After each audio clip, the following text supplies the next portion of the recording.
Guys, siya na bala ni. Love you. Kumusta ang relationship status? Gikang gabulag. Gibulagan kaning atong December. Ako'y nakigbulag. Sorry na good.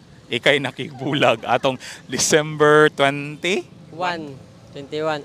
Mansari na mo. Kay ngano gani nganong imong gibulagan? Kay dili na kaya sa kong kwan kasing-kasing nga mo stay pa. So akong gipili na lang ang right decision para sana Dili na mapadayon ang dili maong mga panghitabo sa imong relasyon. dili na padayon ng ang isa ka butanga, dili na tinuod. Kay ngano gani? Kay got shit. In what way siya nang cheat sa imo ha? Gi-entertain siya, glain well kami pa since grade 9. Naabot og tuig tong panghitabo o bulan-bulan lang. Bulan ra. Gidetalye ang mga nahitabo. Gipangutana siya nako siya nga kwan nga pwede ba ako pwede na ko i-open niyang account. So ni-agree na mapud siya. So akong gilanto tong ngalan sa laki, then pagpindot na ako nakita na ko lang conversation ilang last talk lagi ato katong December, but wala na sila gatsanda na ibalik.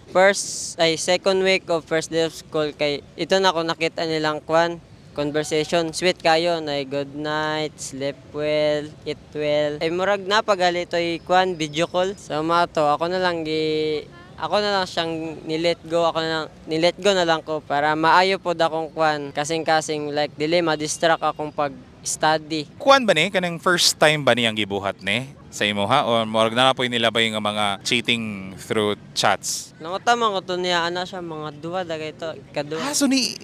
Ay di ba kanang time di ba gihatag ka permission nga mo check sa iyahang messenger. Murag plano dagay niyang makabalo ka. Mo ba? Or sa ako ra ni? Murag kay wala man niya gi-hide, wala mo niya gi-delete ana. So plano niya yung ma-discover nimo para magbulag na gyud mo. Murag magikan sa imo ha ba para ending imong sala. Ambot lang. Naman po biningon iyang classmate nga kwan kanang murag naga-something sila tong laki ba. So akong gi-check tong ilang conversation ba sinaapa. So kato naapa. Mo day na nangutana ka for the sake nga ma-confirm nimo ang ilahang conversation do ha. Yes. Para nakoy proof ba. Sakit man no pero murag dapat ato nang agian para makakat-on pud ta ana, di ba? Para lesson and learn. Kay ngano gani siyang nang cheat gani gano to sa rason? Nawalan daw man siya to siya feeling na ako. Ngano mang dili ta makigbulag na lamang no kaysa mangita pag lain while naa pa kay uyab. Unsa may masakit? Ay lami. Masakit dagay na murag ipapaabot-abot ka sa usa ka butang nga murag wala na. No. Yes. Mas okay dagay itong iyan ang i-let go na lamang kaniya baka di ba wala namang feelings murag i-prangkahan na lang pug ka ba. Ala sige mensahe na lang nimo niya. I hope sa yang next boyfriend dili na niya chitan, tarungon niya pag-treat katara. Ikaw ba nagpangita karon og bago? Wala. Kawalan na mo. Kawalan.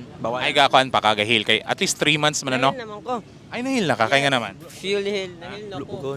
Nahil na ko. Kani in what way? Unsa may mga gibuhat nimo nga nahilmang ka ng panghitabo? Pa-distract ko sa ako pagdula code M dayon sa akong gi-focus jud ang study. So unahon na lamang ang Eskwela, ang ACADS. okay, ang mga babae na ara na sila.